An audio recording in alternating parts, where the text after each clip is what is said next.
AI with दीपक में एक बार आप लोगों का फिर से स्वागत है। हमने पिछली वीडियो में कंपोनेंट के बारे में देखा था कि ये कितने प्रकार के होते हैं और कैसे काम करता है और कैसे इसको यूज़ कर सकते हैं। ये सब के बारे में हमने बात की थी और मैंने आपको एंड में ये भी बताया था कि मैं आपको app.module.ts के बारे में बताऊंगा कि उस फाइल के अंदर क्या क्या होता है और उसको क्यों यूज़ करते हैं। ये सारी बातें मैं आप आज इस वीडियो में आपको बताने वाला हूँ और इसके साथ साथ मैं आपको डेटा बाइंडिंग के बारे में भी बताने वाला हूँ कि डेटा बाइंडिंग क्या होता है और इसको एंगुलर के अंदर कैसे यूज़ करते हैं। तो चलिए दोस्तों शुरू करते हैं आज का ये शानदार वीडियो। अगर आपने पिछला वीडियो नहीं देखा है, अगर आपने पिछला वीडियो मिस कर दिया है तो ये वीडियो आप अच्छे से नहीं समझ पाएंगे, इसलिए आपसे रिक्वेस्ट है कि सबसे पहले आपको पिछला वीडियो देखना पड़ेगा, उसके बाद आप ये वीडियो आसानी से समझ सकते हैं और सीख सकते हैं कि एंगुलर क्या होता है और कैसे काम करता है। क्योंकि ये थ्योरेटिकल नॉलेज भी लेना ज़रूरी है, क्योंकि आप प्रैक्टिकल तो कर सकते हैं लेकिन अगर इंटरव्यू में आपसे कोई थ्योरेटिकल कोई क्वेश्चन पूछता है कि ये क्या होता है, कैसे काम करता है, तो आप उसको अच्छे से जवाब नहीं दे पाएंगे। लेकिन थ्योरेटिकल को पढ़ के आप सीख के आप अच्छे से जवाब दे सकते हैं कि इसको ऐसे भी कर सकते हैं, इसका ये भी यूज़ हो सकता है, तो उससे आप इंटरव्यू अच्छे से क्रैक कर सकते हैं। तो सबसे पहले हम बात करते हैं app.module.ts के अंदर। तो इसके अंदर क्या क्या होता है और ये कैसे काम करता है। सबसे पहले हम चलते हैं डायरेक्टरी के अंदर, प्रोजेक्ट के अंदर, कि इसमें क्या क्या होता है। तो सबसे पहले हम उसको प्रोजेक्ट फाइल फोल्डर को ओपन करेंगे, उसके बाद सोर्स फाइल को ओपन करेंगे, उसके बाद हम जाएंगे ऐप फोल्डर के अंदर और ऐप फोल्डर के अंदर हमें फाइल मिलेगा कौन सा, app.module.ts। तो app.module.ts, तो इसमें क्या होता है कि इसमें हम इंपोर्ट, ये बाय डिफ़ॉल्ट इंपोर्ट क्या होके आता है पहले तो वो देखते हैं। एक तो इंपोर्ट बाय डिफ़ॉल्ट होके आता है ng मॉड्यूल। तो ng module by default import होके आता है। तो ये मैनेज किसके द्वारा होता है, app.module.ts के द्वारा। और ये कौन सी लाइब्रेरी से होके आता है, एंगुलर कोर लाइब्रेरी के अंदर। इसी के अंदर क्या होता है, डिक्लेरेशन होता है, इंपोर्ट्स होता है, प्रोवाइडर्स होता है एंड बूटस्ट्रैप होता है। ये क्या है, ये ब्राउज़र मॉड्यूल है। ब्राउज़र मॉड्यूल क्या करता है कि ये प्लेटफॉर्म होता है, प्लेटफॉर्म में रन करते हैं, उसके लिए एक मॉड्यूल होता है। उसके अंदर राउटिंग मॉड्यूल होता है। राउटिंग क्या करता है कि राउटिंग को हैंडल करने के लिए एक राउटिंग मॉड्यूल होता है। उसके अंदर ऐप कंपोनेंट मॉड्यूल क्या है, ये ऐप कंपोनेंट, जो app component by default generated file होती हैं उसका एक ऐप कंपोनेंट होता है। जैसे हमने ये भी कंपोनेंट जनरेट किया है, ये बाय डिफ़ॉल्ट जनरेटेड कंपोनेंट होता है। उसके बाद हम बात करते हैं डिक्लेरेशन के अंदर। तो डिक्लेरेशन क्या करता है, ये आपके जो प्रोजेक्ट के अंदर जो भी कंपोनेंट यूज हो रहा है, जो भी कंपोनेंट है, उसका सारा इन्फॉर्मेशन इस डिक्लेरेशन फाइल के अंदर आपको मिल जाएगा। जिससे हम कौन कौन से कंपोनेंट यूज़ कर रहे हैं। फर्स्ट वन है component, app component, second one है होम कंपोनेंट और तीसरा है इंडेक्स कंपोनेंट। पूरे प्रोजेक्ट के अंदर हमारे सिर्फ 3 कंपोनेंट हम यूज़ कर रहे हैं। उसके बाद हम चलते हैं नेक्स्ट वन इंपोर्ट्स करता है। तो ये क्या करता है, इंपोर्ट्स, जो भी आप मॉड्यूल या पैकेज यूज़ करते हैं, इंपोर्ट करते हैं, उसका इन्फॉर्मेशन इंपोर्ट्स के अंदर मिल जाता है। तो इसमें हम कौन कौन सा पैकेज या मॉड्यूल यूज़ कर रहे हैं, फर्स्ट होता है ब्राउज़र मॉड्यूल और सेकंड वन हम यूज़ कर रहे हैं राउटिंग मॉड्यूल। दोनों मॉड्यूल यूज़ कर रहे हैं। अगर हम इन फ्यूचर कोई भी नया मॉड्यूल या लाइब्रेरी यूज़ करते हैं तो हमें इंपोर्ट्स के अंदर उसको रखना पड़ेगा। उसके बाद आता है प्रोवाइडर्स।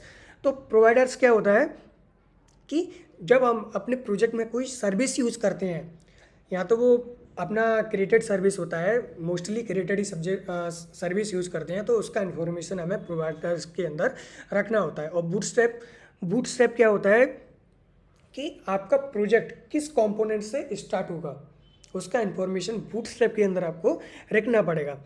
तो सबसे पहले हम इसके थोड़ा थ्योरेटिकल के बारे में अच्छे से देख लेते हैं, जिससे आप उसको और अच्छे से कर पाएंगे। तो app.module.ts,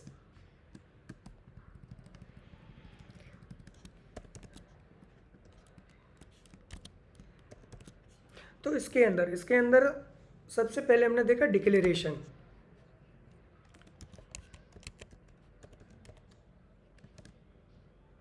तो डिक्लेरेशन क्या होता है,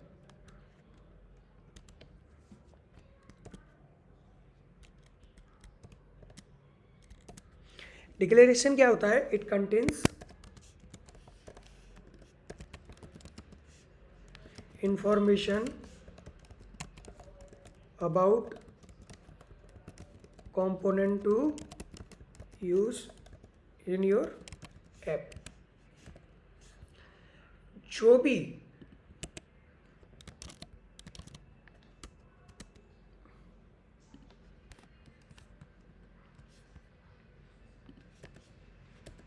जो भी कंपोनेंट आप अपने प्रोजेक्ट के अंदर यूज़ कर रहे हो उस सब का इंफॉर्मेशन कहाँ मिलेगा आपको, डिक्लेरेशन के अंदर आपको देखने को मिल जाएगा। उसके बाद अपना सेकंड नंबर पे आता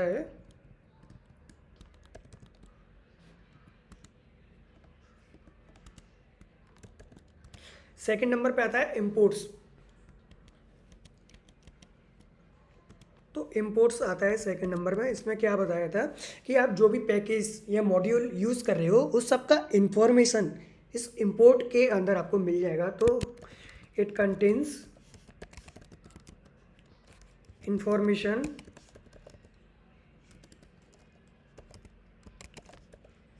अबाउट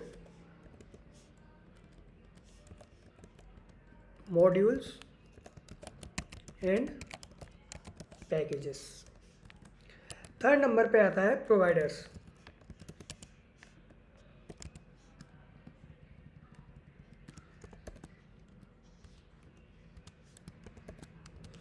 प्रोवाइडर्स के अंदर क्या बोला था, जैसे आप कोई सर्विस यूज़ कर रहे हैं तो सर्विस को डिफाइन कहाँ पे करना है, प्रोवाइडर्स के अंदर डिफाइन करना है। तो simply it contains information about services. और लास्ट नंबर पे आता है अपना बूटस्ट्रैप।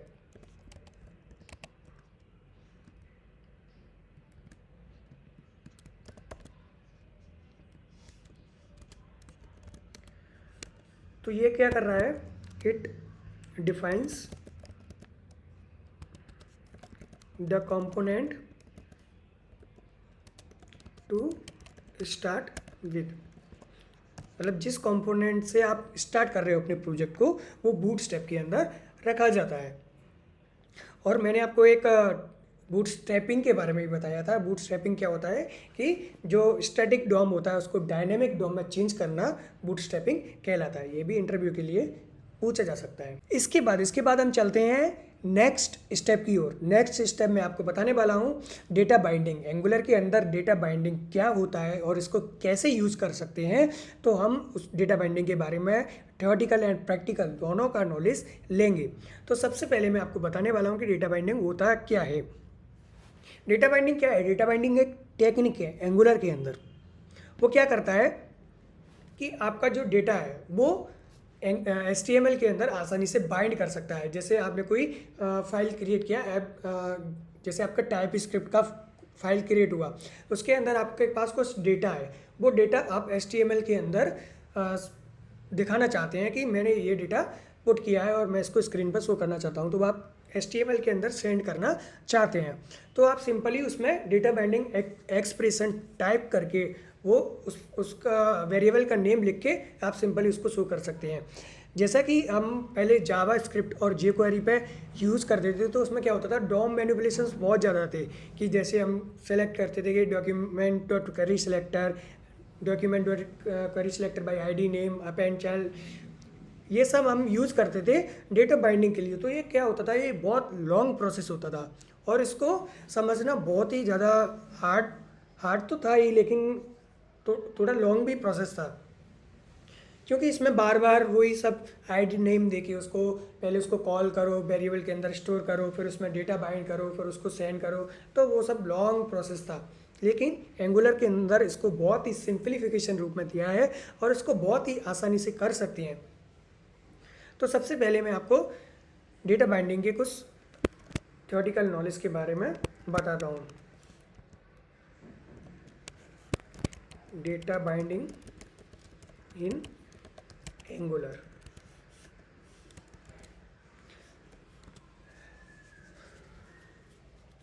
तो data binding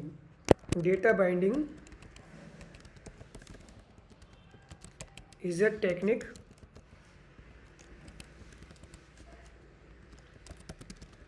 used in web application to access data from any source and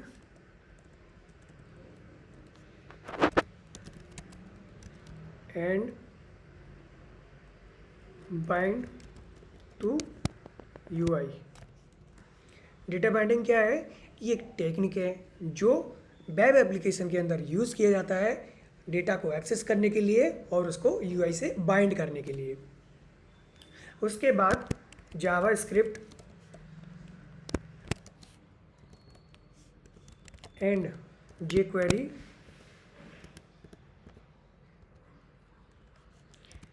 depend on lot of DOM manipulations। क्या होता था कि जावा स्क्रिप्ट और jQuery वो बहुत ही ज़्यादा DOM मैनिपुलेशंस पर डिपेंड होना पड़ता था डेटा बाइंडिंग के लिए, लेकिन एंगुलर में क्या है, ये कंप्लीटली डीकपल्ड, यानी ये कोई भी DOM मैनिपुलेशंस को यूज़ करता ही नहीं है, डायरेक्टली इसमें डेटा बाइंडिंग अपन यूज़ कर सकते हैं। तो angular is completely decoupled from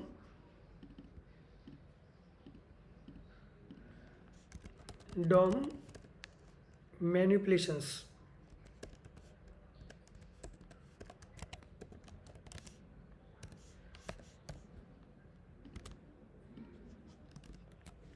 तो क्या है, एंगुलर उससे डिसकनेक्टेड है, DOM मैनिपुलेशंस में इसमें यूज़ करना ही नहीं है बिल्कुल।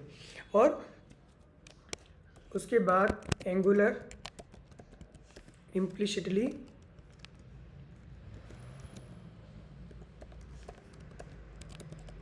uses a framework for data binding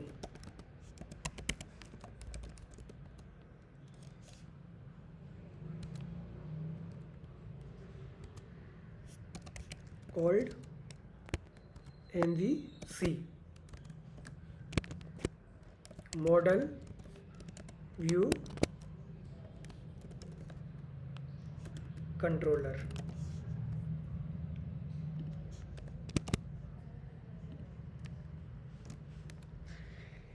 तो डेटा बाइंडिंग में एंगुलर क्या यूज़ करता है? एंगुलर एक फ्रेमवर्क यूज़ करता है जिसको बोलते हैं MVC, मॉडल व्यू कंट्रोलर। और उसके बाद एक और फ्रेमवर्क आता है MVVM, वो भी यूज़ करता है, तो उसके बारे में भी डिस्कशन करेंगे।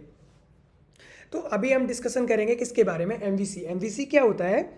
MVC एक डेटा बाइंडिंग का फ्रेमवर्क होता है जो एंगुलर के द्वारा यूज़ किया जाता है।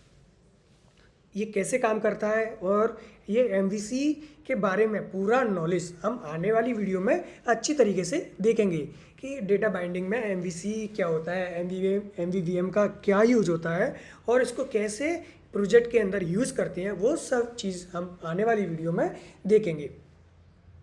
तो चलिए दोस्तों, मिलते हैं अगली शानदार वीडियो में। इस वीडियो में एंड तक बने रहने के लिए थैंक यू। अगर आपने पिछली वीडियो भी नहीं देखा है तो प्लीज़ इस पूरे कोर्स को स्टार्टिंग से देखना, जब भी आपको ये पूरा एंगुलर का अच्छे से समझ में आएगा और आप अच्छे से इसको कर पाएंगे। तो चलिए दोस्तों, मिलते हैं अगली शानदार वीडियो में। Thank you, bye bye, good bye.